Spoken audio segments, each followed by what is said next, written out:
He had heard the legends of the Grey Man of Ben MacDhui, but he didn't believe the stories. So as a bet, he agreed to spend the night at the summit of the mountain to prove the legends untrue. The evening had been uneventful, and as he retired to his tent, he felt a smug satisfaction at having been proven right.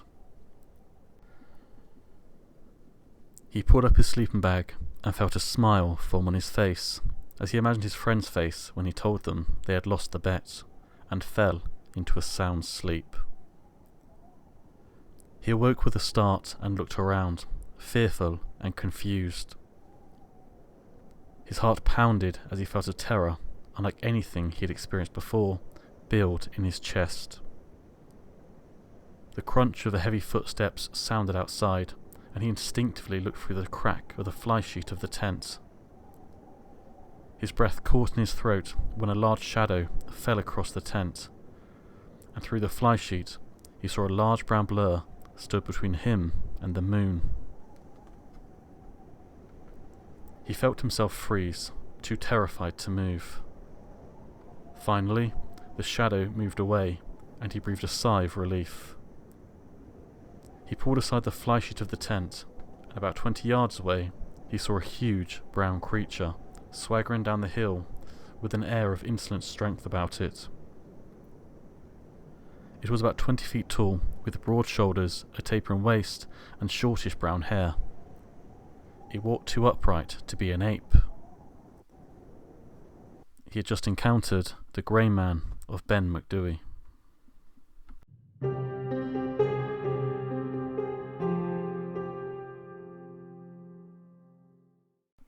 In December 1925, respected and renowned mountaineer Professor Norman Colley would make a startling revelation.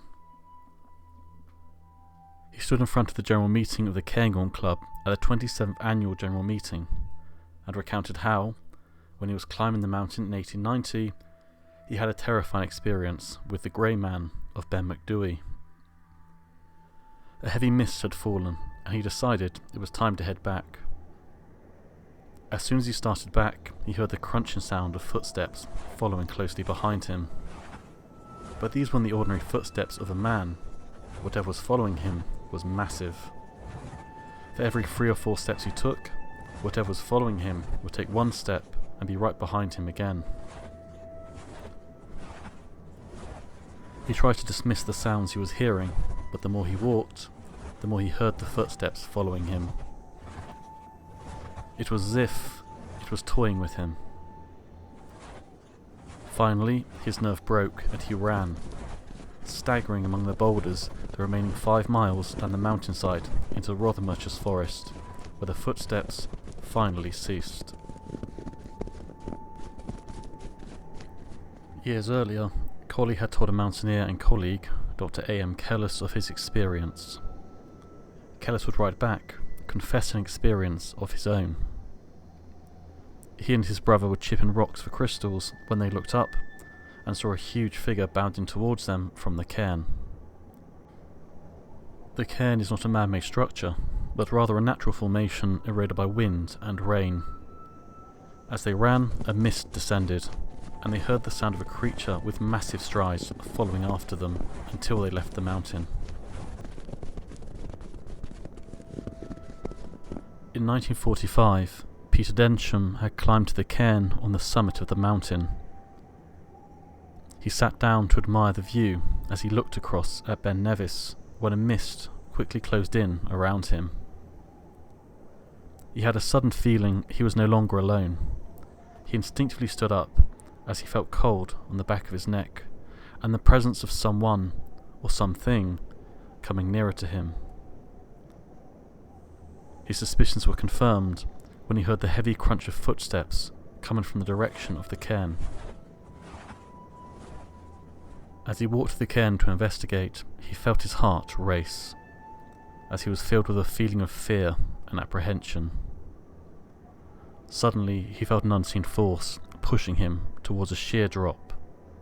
The more he fought, the harder the force pushed him, closer and closer to the edge.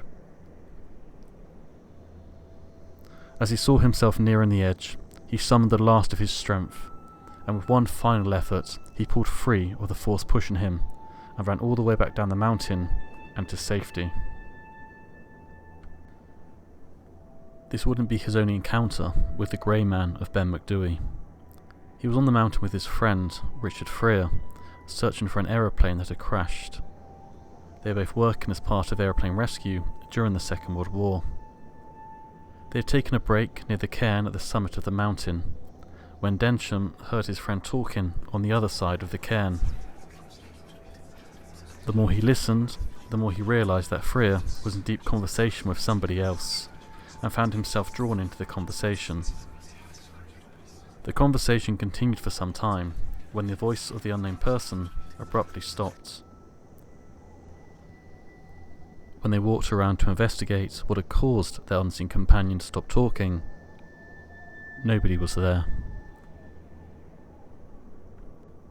Freer would go on to have his own experience on the mountain. When climbing to the high pass of Lurcher's Crag, he found himself overcome with a deep feeling of depression and apathy. This replaces earlier feelings of awe and wonder at the magnificent landscape before him.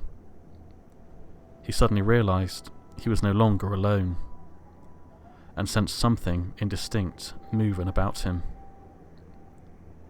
He would describe it as something very close to me, permeating the air which moved so softly in the summer's wind. There was a presence, utterly abstract but intensely real. It was then he noticed the singing. The silence of the mountain was replaced by a single high note that surrounded him. When he listened for its source, he noticed the sound seemed to emanate from the very soil. The mountain was singing. It continued until he descended from Lurcher's Crag, at which point the music was so faint he could no longer hear it, and immediately started to question if he heard anything at all. But as he continued his descent, he felt the same presence with him, which he describes as having some sort of desperate eagerness, as if it passionately desired to leave the mountain which it haunted. Wendy Wood describes her own encounter on Ben MacDhui in her book, The Secret of Spey, and puts forward her own theory of what she believes could account for the experiences people are having on the mountain. It was a snowy day, and having reached the entrance to the pass of Larrigru, she decided it was time to head back. As she turned back, she was startled by a voice of gigantic resonance close behind her. She couldn't understand what was being said, but she thought she recognised the harsh consonants and vowels as being Gaelic.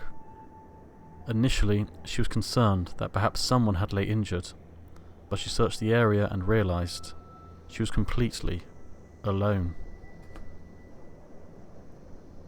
It was now that her concern gave way to fear.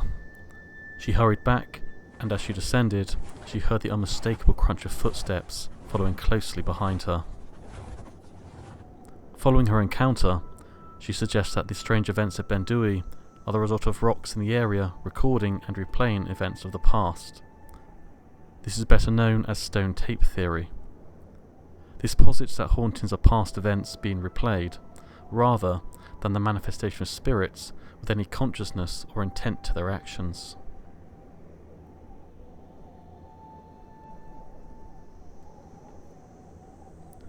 Mountaineer Frank S. Smythe was crossing the hills from Morvock to Lake Dewich when he decided to sit down for lunch.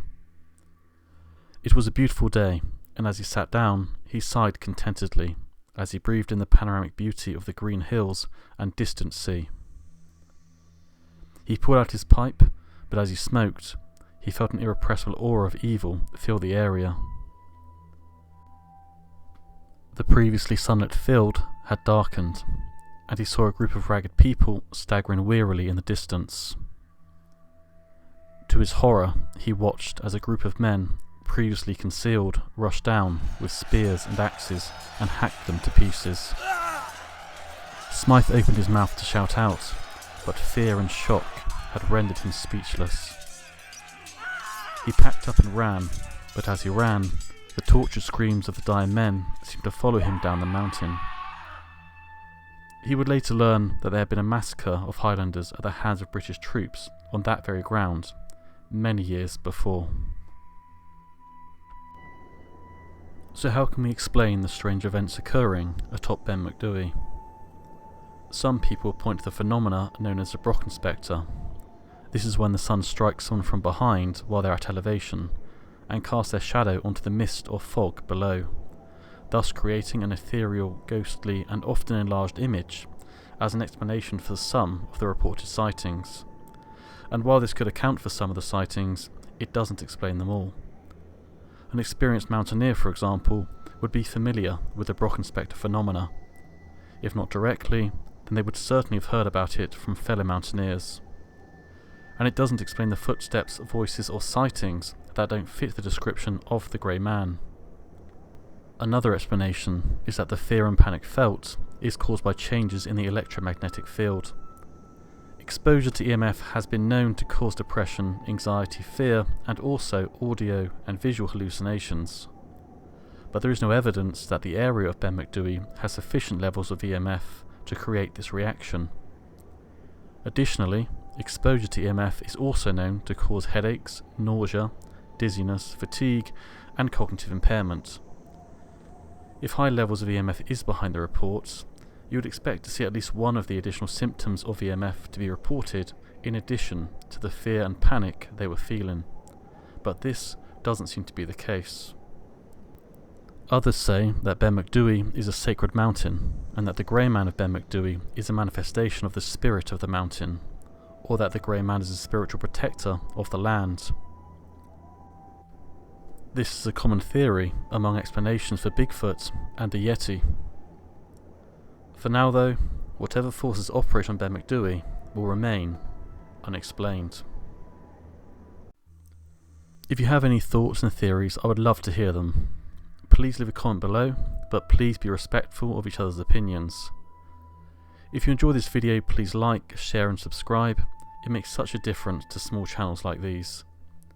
And if you've made it this far, thank you very much for listening.